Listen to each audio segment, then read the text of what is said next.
प्यारे दोस्तों, हार्दिक स्वागत है आपका हमारे चैनल पर। आज मैं आपको एक लकड़हारे की बेटी की कहानी सुना रही हूँ। आशा करती हूँ कि यह कहानी आपको बहुत पसंद आएगी।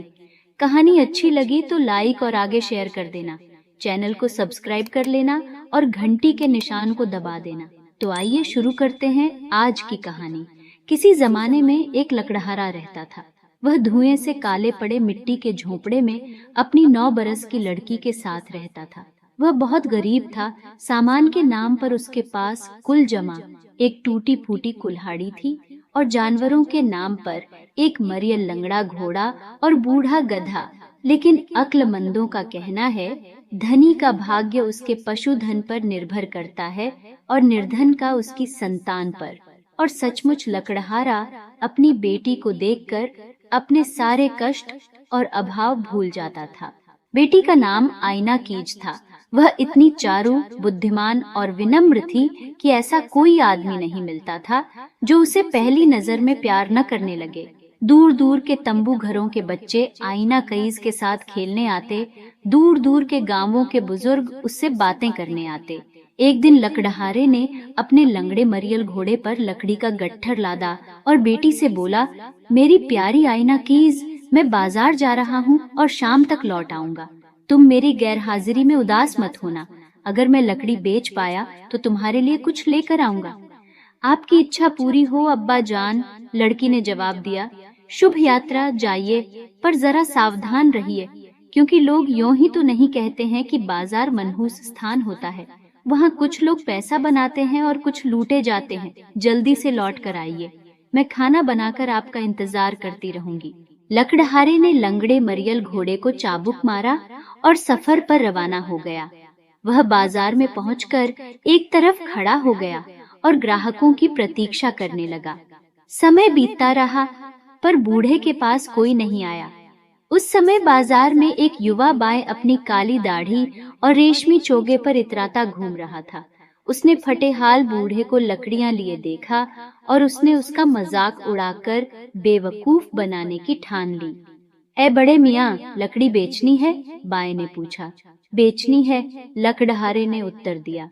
तुम अपने इस गट्ठर की क्या कीमत चाहते हो? एक तंगा। क्या तुम इस कीमत पर लकड़ियां जिस हालत में है उसी हालत में बेचोगे? लकड़हारा ग्राहक की बात का अर्थ नहीं समझा और इसमें अपना कुछ नुकसान न होता सोचकर बोला, बेच दूंगा। ठीक है, बाएं ने कहा। ये लो एक तंगा, मरियल घोड़े को लेकर मेरे पीछे पीछे जल्दी से चलो। वे जब बाएं के अहाते में पहुंचे, लकड़हारा घर के आगे गट्ठर डालने के लिए रस्सी खोलने लगा, किंतु तभी बाएं ने उसके सीने पर जोर का धक्का मारा और चिल्ला चिल्ला कर सारा मोहल्ला सिर पर उठा लिया। तू ये क्या कर रहा है बेवकूफ बूढ़े? कहीं तू घोड़ा तो अपने साथ ले जाने की तो नहीं सोच रहा है? मैंने तो तुझसे लकड़ियां जिस हालत में थी उसी हालत में खरीदी है, यानी घोड़ा अब मेरा है। तुझे अपनी कीमत मिल चुकी है, इसलिए यहाँ से दफा हो जा इसी वक्त। लकड़हारा विरोध करने लगा, पर बाएं कुछ सुनने को तैयार ही नहीं हुआ। वह हाथ नचा नचा कर जोर से चिल्लाने लगा और अंत में बूढ़े का हाथ पकड़कर उसे काजी के पास खींच ले गया। कहते हैं, दुष्ट मालिक तेज घोड़े को भी मरियल कर देता है और दुष्ट काजी किसी की अपनी चीज भी पराई बना सकता है। काजी ने वादी व प्रतिवादी के दावे सुन, दाढ़ी सहलाकर बाएं के रेशमी चौगे पर नजर डाली और अपने फायदे के लालच में फैसला सुना दिया। लकड़हारे को अपने माल की पूरी कीमत मिल चुकी है और यदि उसने ग्राहक की शर्तें मानी है तो सारा दोष उसका अपना ही है। काजी का निर्णय सुनने के बाद बाएं अपनी काली करतूत पर खुश होकर काफी देर तक ठहाके लगाता रहा, जबकि लकड़हारा बुरी तरह रोता धोता कमर झुकाए धीरे धीरे अपने गांव की ओर चल पड़ा। पिता के लौटने की प्रतीक्षा में आईना कीज न जाने कितनी बार देगची के नीचे लकड़ियां जला चुकी थीं। जब वह भारी कदमों से घर में घुसा, लड़की उसकी आंखों में आंसू देखकर डर के मारे कांप उठी। उसने भागकर पिता के सीने पर सिर रख दिया और खोद खोद कर उसके दुख का कारण पूछने लगी। लकड़हारे ने उसे सारी आपबीती सुना दी और लड़की अपनी बुद्धिमत्ता पूर्ण बातों और स्नेहपूर्ण चुंबनों से पिता को सांत्वना दिलाने लगी। किंतु उसे बूढ़े को शांत करने में काफी समय लगा। सुबह लकड़हारा दुख के कारण सख्त बीमार हो गया। आईना कीज पिता के सीने से लगकर बोली, प्यारे अब्बा जान, आज आपकी तबीयत ठीक नहीं है, आपको बिस्तर से नहीं उठना चाहिए। मुझे अकेले बाजार हो आने दीजिए। शायद मेरी किस्मत आपसे अच्छी निकले और मैं लकड़ियां अच्छी कीमत पर बेच दूं। वृद्ध बेटी को जाने देने के लिए किसी तरह तैयार नहीं हो रहा था, पर आईना कीज अपनी बात पर अड़ी रही और अंत उसे मना लिया। अच्छा जाओ आईना कीज, अगर तुम्हें इतनी इच्छा हो रही है, बूढ़े ने कहा, पर इतना जान लो कि तुम्हें वापस अपने सामने देखे बिना मुझे बिल्कुल चैन नहीं आएगा। आईना कीज ने बूढ़े गद्दे पर लकड़ी का गट्ठर लादा और उसे कमची से हाँकती हुई शहर रवाना हो गई। आईना कीज ने बाजार में पहुंचकर भीड़ में काली दाढ़ी और रेशमी चौगे वाले बाई को शीघ्र ही पहचान लिया। बाई घमंड से सिर ऊंचा किए बाजार में घूम रहा था। उसने जैसे ही लकड़ियां लिए लड़की को देखा, वह कुटिल मुस्कान के साथ सीधा उसी के पास आया। है लड़की, क्या लकड़ियां बेच रही है? बाई ने पूछा। बेच रही हूँ, आईना कीज ने उत्तर दिया। इस गट्ठर का क्या चाहती है? 2 तंगा। क्या लकड़ियां तू जिस हालत में है उसी हालत में बेचेगी? बेच दूंगी, अगर तुम मुझे पैसे उसी हालत में दोगे जिसमें वे हैं। ठीक है, ठीक है, बाई ने दाढ़ी ही दाढ़ी में व्यंग्य पूर्वक मुस्कुराते हुए जल्दी से कहा। गधे को मेरे पीछे पीछे हाँक ले चल। बाई के घर के आगे आईना कीज ने पूछा, चचा, तुम्हारे गधे को कहाँ बांधूं? लड़की की नम्रता से आश्चर्यचकित बाई ने बिना कुछ बोले अहाते के बीचों बीच गड़े खंभे की ओर इशारा किया। आईना कीज ने गधा बांधकर कीमत मांगी। बाई ने खीसे निपोड़कर उसकी ओर 2 तंगा बढ़ाए, किंतु आईना कीज ने उससे कहा, चचा, तुमने मुझसे लकड़ियां जिस हालत में वे थीं उसी में खरीदी हैं, और लकड़ियों के साथ साथ गधा भी तुम्हें मिल गया, पर तुमने पैसे भी जिस हालत में वे है उसी हालत में देने का वादा किया था। मैं 2 तंगों के अलावा तुम्हारा हाथ भी लेना चाहती हूँ। बाई लड़की के मुंह से ऐसी बात सुनकर पहले तो भौचक्का रह गया, पर फिर उसे गालियां और धमकियां देने लगा, लेकिन आईना कीज उससे दबी नहीं। तब वे न्याय के लिए काजी के पास गए। काजी ने उनकी बात सुनी, लेकिन इस बार उसने दाढ़ी पर कितना ही हाथ न फेरा, कितना ही रेशमी चौगे को न देखा, उसे बाई को बचाने की कोई तरकीब नहीं सूझ सकी। उसने फैसला यह किया, ग्राहक को लड़की को 2 तंगा लकड़ियों के देने चाहिए और अपने हाथ की छुड़ौती के तौर पर 50 अशरफियां देनी चाहिए। बाई गुस्से के मारे भूत होने लगा और लकड़ियां भी, लंगड़ा मरियल घोड़ा भी, वह गधा भी वापस करने को तैयार था, पर अब पछताए क्या होना था। आईना कीज को रकम सौंपते हुए वह बोला, तूने मुझे बेवकूफ बना दिया छोकरी, पर किसी के आगे इस बात की डींग मत हाँकना। क्या पिट्टी और क्या पिट्टी का शोरबा, मैं हर हालत में तुझसे अक्लमंद हूँ। इसका यकीन करना चाहती है तो आ शर्त लगा लें, हम दोनों काजी के सामने अपने अपने जीवन का एक एक अद्भुत से अद्भुत और अविश्वसनीय से अविश्वसनीय किस्सा सुनाते हैं। जिसका किस्सा बेहतर माना जाएगा वही जीतेगा। पर यह भी याद रख, अगर हम दोनों में से किसी ने भी कहानी पर विश्वास नहीं किया और कहानी सुनाने वाले को झूठा कहा, तो वह फौरन हारा हुआ माना जाएगा। तैयार है किस्मत आजमाने को?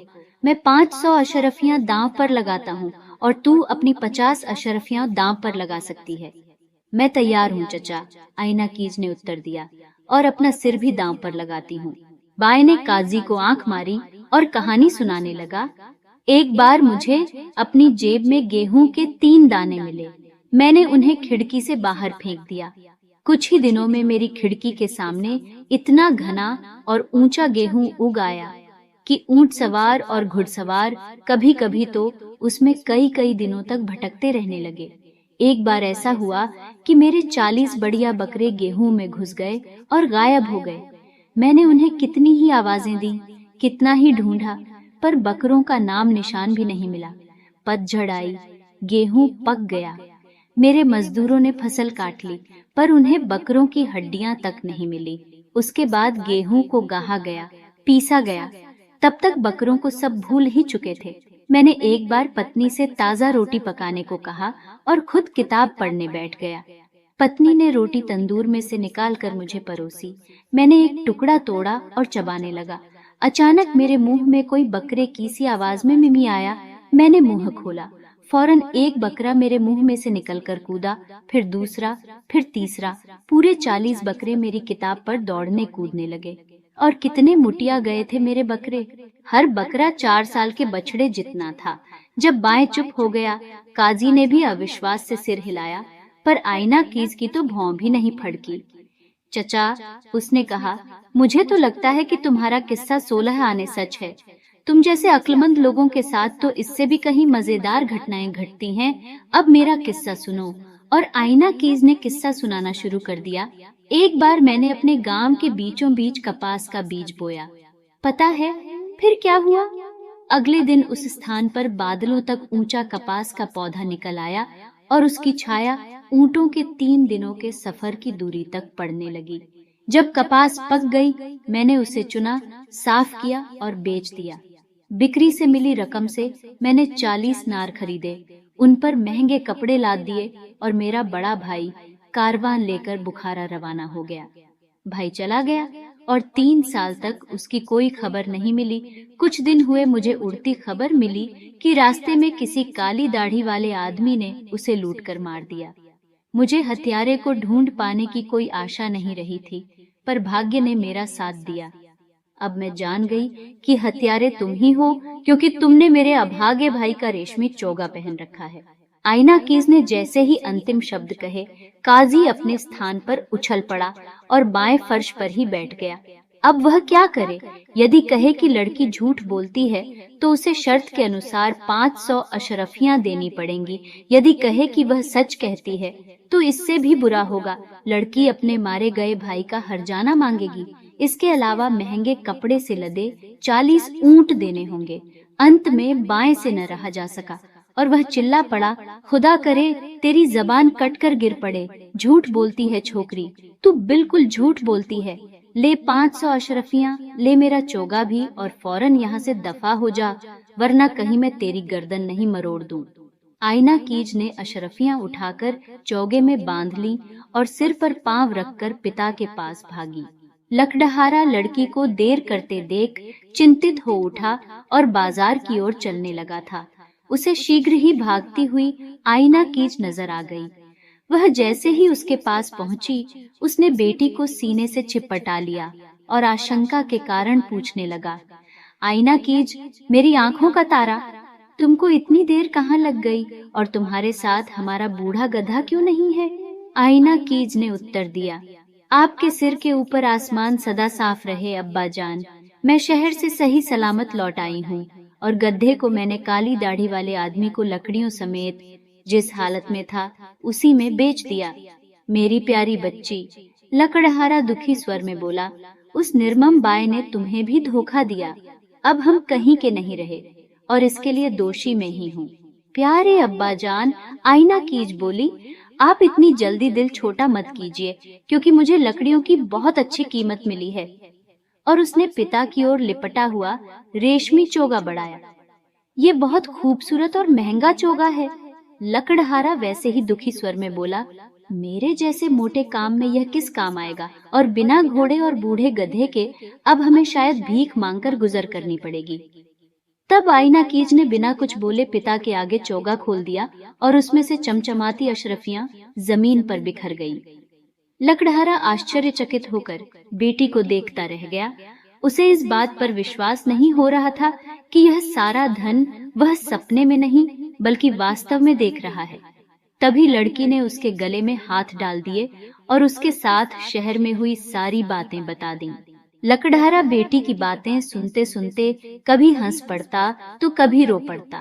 अंत में आईना कीज ने कहा, प्यारे अब्बा जान, जिस जगह धनी कपट जमा करके रखता है, गरीब उसी जगह अक्ल जमा करके रखता है।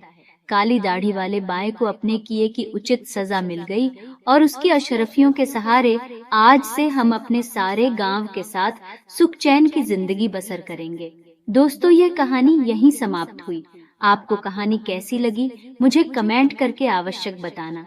हमारे साथ अंत तक बने रहने के लिए आपका बहुत बहुत धन्यवाद।